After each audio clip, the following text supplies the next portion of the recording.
Hi everyone, I've put this clip together to talk you through Assessment 2, the structure, the requirements and the rubric to make sure you're all across what's expected of you as we move into Assessment 2.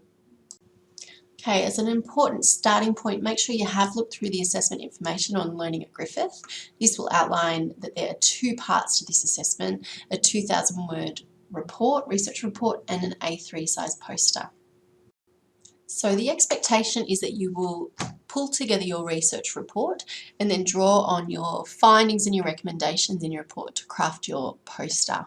You'll then present the poster in an in-class activity in week 9, and then after this you're going to submit your report and a copy of your poster on Friday the 13th of September at 12 p.m. This is midday, remember, not midnight, so you'll submit that midday on Friday. I've organised it in this way so that when you present the poster, hopefully we get some really nice class discussion happening. You might get some feedback on your poster from your classmates. It gives you an idea to refine your report before you submit it, so you have a little bit of time to do that, take on that feedback from the presentation session and incorporate it in your report for submission. Okay, so let's look at the requirements for this research report. It's a 2,000 word maximum. It's a topic of your choice. And I'll put together another clip about ideas how you might select your topic. But looking at what is required for this, it's an academic research report. Okay, so you do need to draw on academic literature. That means peer-reviewed journal articles. You need to reference them in text, and you need to include your reference list. I know people are going to ask me how many references, and I guess I respond to that, how long is a piece of string? It's going to depend on what you look at and how you craft your argument.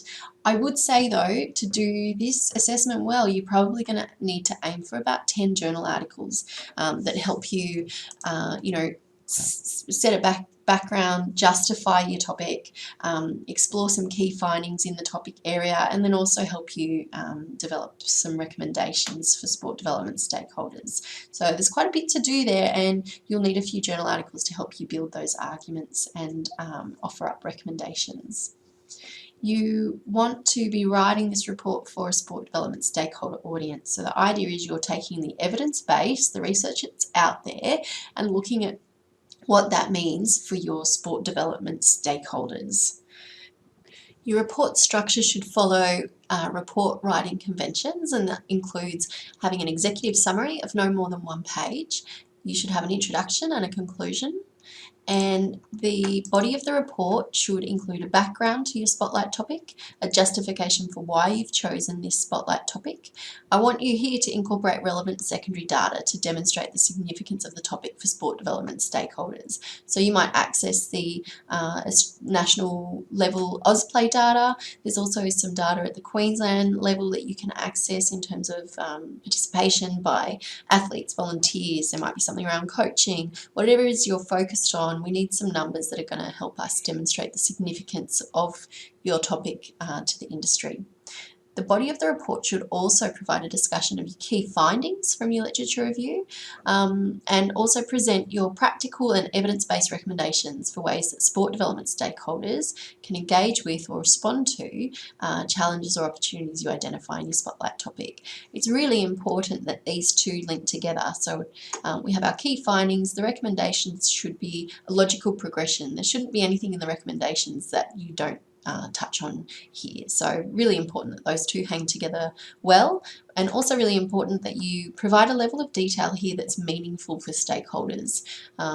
You may have specific strategies for different stakeholders, as we've outlined across the system of sport or sport development systems. There are lots of organisations with different interests. So what are the recommendations that you have? We can't have the same set of recommendations for everyone necessarily. You might have a few different levels of recommendations that come through here. The other tips that I have for you here, use subheadings absolutely to help you organise your ideas, and also demonstrate to your marker that the direction that you're taking and the things that are important in your research. Draw incredible secondary data, so I've discussed those different surveys that you might access, or even the ABS data in there, and make sure that we've got references in text throughout to support and help you build your argument. So let's take a look at the rubric now, which you'll find uploaded here. Just bring that up. Okay, for the research report itself, there are 5 criteria that we're looking at. Okay, this one deals with the research report. There is another rubric for your poster presentation, which I'll deal with later. Okay, on this first page there are 2 big ticket items where most of the marks will hang on. The first one is the quality of research and analysis in Spotlight Topic Research Report, coherent background, justification of the topic and a balanced discussion of key findings. So this one's worth 35%, and what I'd suggest here is you can maximise your performance against this criteria by coming to the workshops, being prepared to participate, discuss your ideas, ask questions of your peers, be prepared to ask questions by your peers, test out each other's ideas, make sure that make suggestions to each other, engage deeply in the research process, but also really give a lot of thought about how you put your research together and how you build your arguments. That's how you're going to get these better marks in this criteria.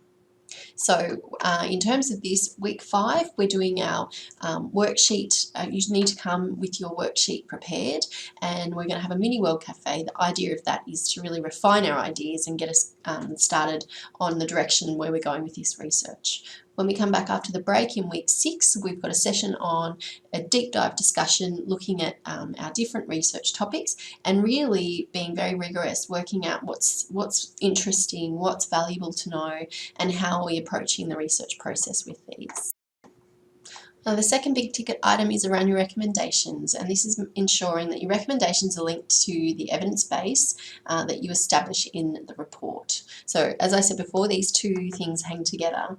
The better you perform here, hopefully the better that you perform down here as well.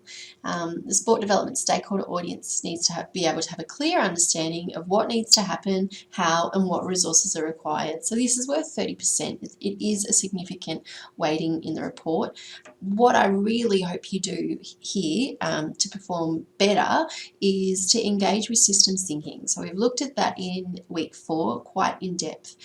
Thinking about your research topic, what needs to happen across the range of stakeholders that we've talked about to achieve the kind of change or the kind of outcomes that you're identifying need to occur. We are going to look at recommendations specifically in week 8. Crafting recommendations for industry is our topic, because so often we have great research out there, but we don't always see the translation of that into action. So we want to make sure that you guys are confident to be able to look at this kind of research evidence base and to be able to know what needs to happen in a practical sense. How do you apply this so that we get system changes for sport development? Okay, and the last 3 on the second page here, understanding the role of stakeholders and how their interests and values influence sport development systems. Again, we've looked at that in week 4. I want you to drill down on this a little bit. This is worth 15% of your mark. So the extent that you engage with the different stakeholders relevant to your topic is probably going to determine which kind of level you come in overall as a grade. So we want to understand it's going to be very rare that you have a topic that is only relevant to one stakeholder. You really want to identify the relevant stakeholders, talk about their different involvement in your topic or their relation to your topic, and then when you come to your recommendations, think about how you're targeting each of those different organisations with their interests, roles and responsibilities. How can they come together to complement each other's efforts in this space.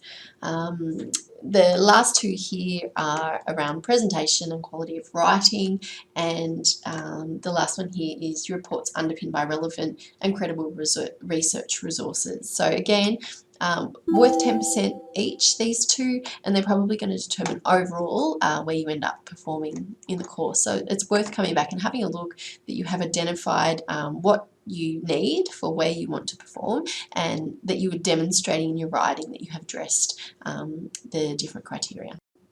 So look, that's really all the background and advice I can provide at this point. It's really up to you guys to engage with the rubric, be familiar with what we're asking for, think about how you're going to be assessed, and work out what you need to do to demonstrate you've met the criteria. I said similar things with our assessment 1. A lot of your questions will be answered as you make a start with this. Start researching, start writing, that you need to make a start for other things to become clear.